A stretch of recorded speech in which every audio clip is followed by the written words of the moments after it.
¿Qué tal, hermano? Buenas tardes. Hoy estamos en el capítulo 9 de Marcos. Te invito a que tomes tu Biblia, que podamos leer. Solamente voy a concentrarme en los primeros 13 versículos. Son 50 versículos los que ocupa este capítulo y vamos a descubrir cosas interesantes en los primeros 13 versículos. Creo que es la parte fundamental del libro de Marcos, así como de otros evangelios, esta parte del capítulo 9, del 1 al 13. Así que, por ejemplo, el capítulo 9 nos va a hablar de la transfiguración de Cristo, nos va a hablar de que Jesús sana a un muchacho endemoniado, nos va a hablar también de que Jesús anuncia otra vez su muerte, la pregunta de quién es el mayor o el más importante. Vamos a mirar a aquellos que están contra nosotros y los que están con nosotros. También vamos a mirar las ocasiones de caer. Pero, como te decía, hoy simplemente nos van a ocupar 13 versículos el día de hoy. Y espero de que podamos mirar la gloria, la magnificencia, la hermosura, la majestad de Jesucristo en estos primeros 13 versículos. Ya en Mateo leímos un poco acerca de esto. Lucas va a ampliar este tema un poco más, pero hoy lo queremos hacer a la luz del capítulo de Marcos en el capítulo 9. Empecemos pues con el capítulo 9 de Marcos. Dice el versículo 1, también les dijo, de cierto os digo que hay algunos de los que están aquí que no gustarán la muerte hasta que haya visto el reino de Dios venido con poder. Recordemos a Jesús en el capítulo 8, cuando Jesús anuncia su muerte. Jesús le dice que le es necesario ir a la cruz, que es necesario que él padezca, que sea llevado por los ancianos, por los principales sacerdotes, condenado a muerte. El apóstol Pedro, en una buena intención, por así decirlo, quiere que Jesús no llegue a dar este paso. Él ha entendido de que no es necesario que Jesús vaya a la cruz, pero también vemos que una de las cosas más hermosas que podemos mirar en los evangelios es de que sin cruz no hay redención, no hay remisión de pecados, y Jesús va a llegar a hacer esto. Enseguida el Señor vuelve y reprende al apóstol Pedro, y por aquí viene el contexto de todo esto, y miramos ya a Jesús decir que el que le siga, que tome su cruz, el que quiera venir en pos de él, que tome su cruz y que le siga. Y al final del versículo 38 del capítulo 8, dice que también todo aquel que se avergüence del evangelio y de Jesucristo, también Jesucristo se va a avergonzar de él ante su Padre en su regreso a la tierra. Pero el versículo 9, ese es el contexto. El capítulo 9 en el versículo 1 es el contexto del que venimos hablando. Él está hablando en ese momento y le dice, también les dijo, de cierto os digo que hay algunos de los que están aquí que no gustarán la muerte hasta que hayan visto el reino de Dios venido con poder. Ahora, a continuación, el Señor en los versículos siguientes les va a dar un adelanto, una primicia de lo que es la gloria de Dios y el poder de Dios. Y miramos aquí algunos de los que están escuchando a Jesús, algunos de sus discípulos. Aquí enseguida vamos a mirar quiénes son. Y dice el versículo 2, 6 días después. Esto es una crónica narrativa cronológica. Así que no perdamos el detalle, porque el Señor acaba de hablar con ellos de que Jesús debe de ser llevado a la cruz, de que Jesús debe de padecer por los pecados de muchos para glorificar y pagar la deuda del pecado ante el Padre. Es en ese contexto que Jesús, 6 días después, Jesús tomó a Pedro, a Jacobo y a Juan. Este nombre de Jacobo también es más adelante conocido como el apóstol Santiago, y los llevó aparte, solos a un monte alto, y se transfiguró delante de ellos. Hermano, qué importante es que nosotros conozcamos los evangelios, que vayamos detallando algunas cosas que están escritas ahí. Tomó a estos 3 discípulos y los lleva aparte. Me imagino que ellos pensaron que el Señor solía ir a orar, pasar tiempo con el Padre. Yo me imagino que ellos van esperando que suceda eso mismo, pero resulta ahora y se transfiguró, y se transfiguró delante de ellos. Aquí la palabra a seguir es la palabra transfiguración, y esta palabra transfiguración viene de la palabra griega metamorfosis.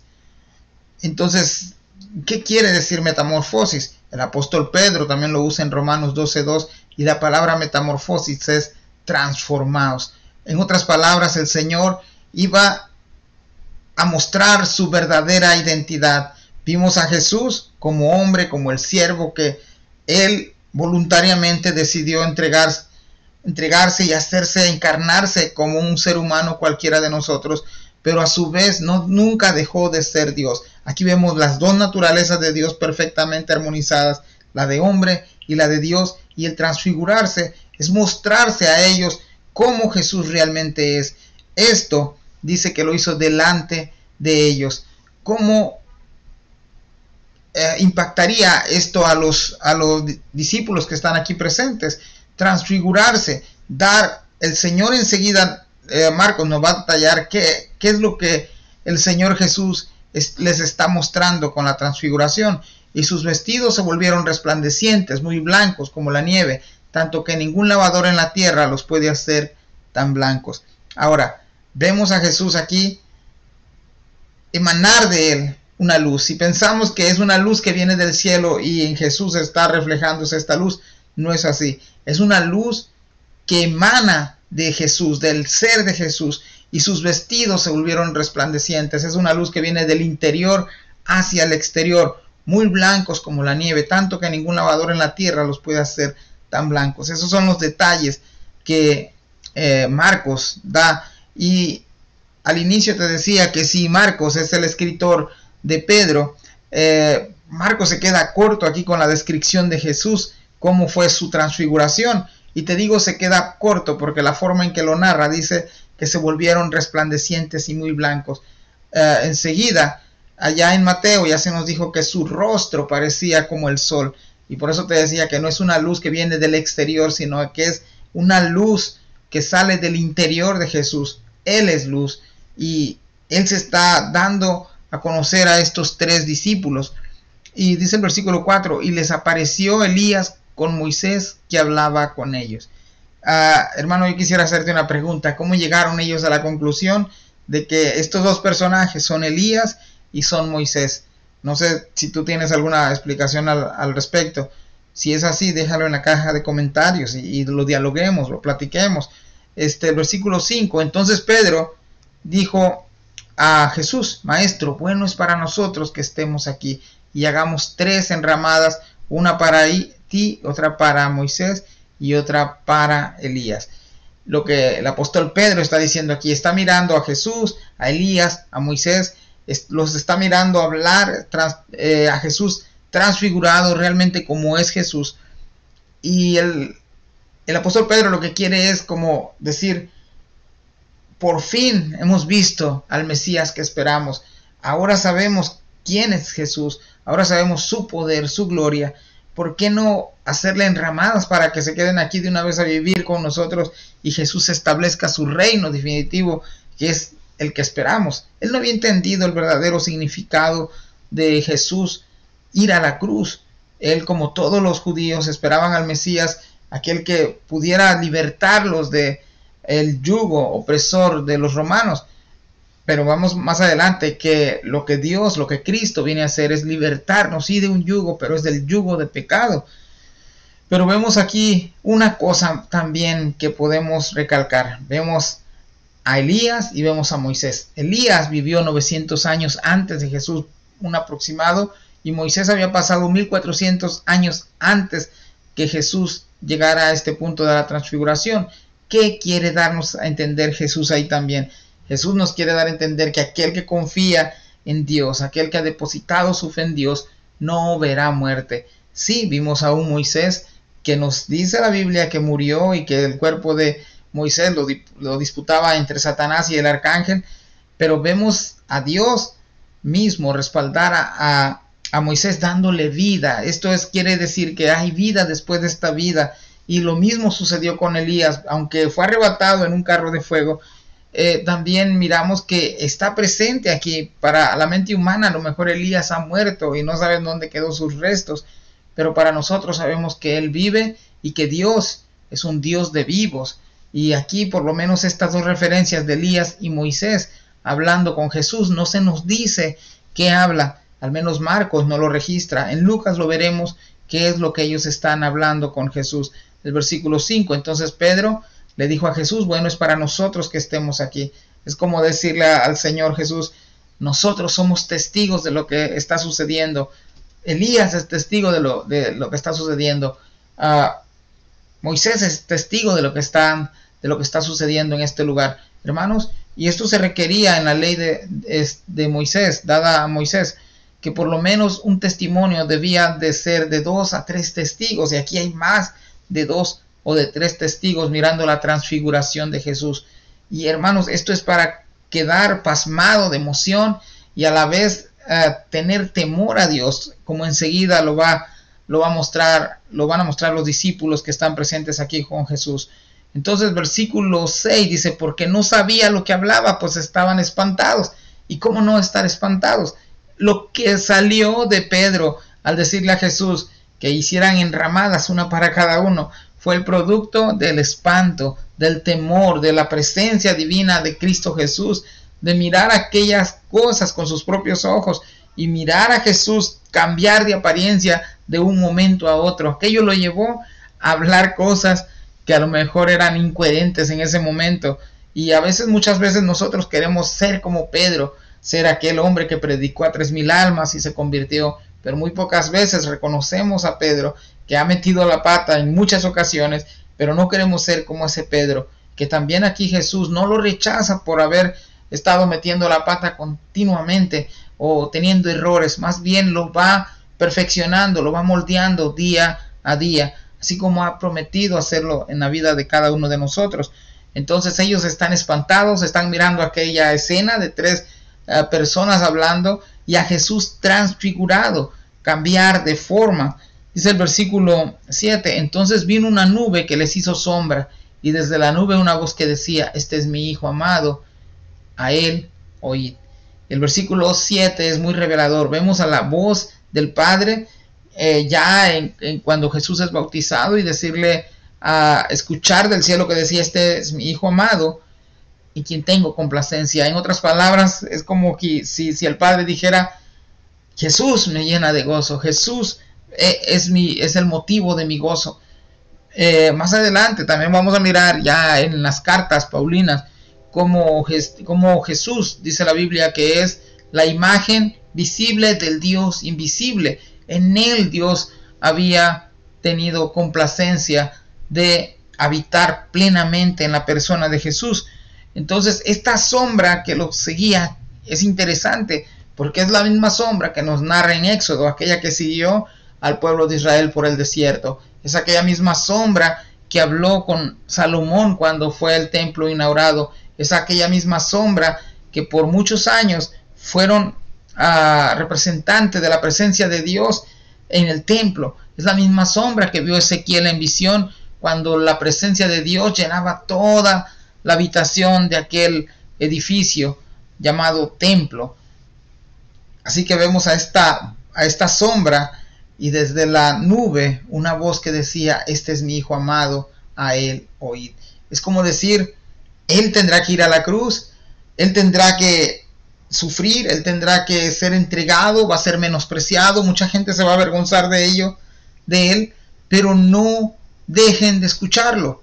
En otras palabras, hermano, él está diciendo, Pedro, Juan, Santiago, confíen en Jesús. Él tiene el control de todas las cosas y es lo mismo que hoy podemos concluir, hermanos, que Jesús, pase lo que pase, aún él siendo el Hijo de Dios, sabía que iba a ir a la cruz, sabía que sobre él iba a caer la ira justa de Dios. Aún así, hermanos, él estaba en control de todas las cosas que iban a pasar sobre él, como está en el control de las cosas que pasa por toda nuestra vida. Así que cualquier cosa que venga, él sigue estando en control de todo. Versículo 8, y luego cuando miraron, no vieron más a nadie consigo, sino solo a Jesús. ¿Te imaginas aquella imagen? Está y de repente ya no está. ¿Cómo se sentirían? Ya nos dijo el versículo 6 que estaban espantados. Miraron a 3 y de repente ya no ven a uno y solamente ven a Jesús. Entonces, ¿cuál sería la reacción? ¿Cómo quedarían esta gentes perplejos después de mirar esta imagen ahí? Jesús, Moisés, Elías, transfigurados, la nube, oír la voz que que venía de oír la voz que venía de la nube del cielo y decir: este es mi hijo amado, a él oíd. Obedézcanle, él sabe lo que va a hacer. No desconfíen, ir a la cruz, no se avergüencen, sigan confiando en Jesús. Versículo 9: y descendiendo ellos del monte, les mandó que a nadie dijese lo que había visto, sino cuando el Hijo del Hombre hubiese resucitado de los muertos. Ahora, no es la primera vez que el Señor dice eso.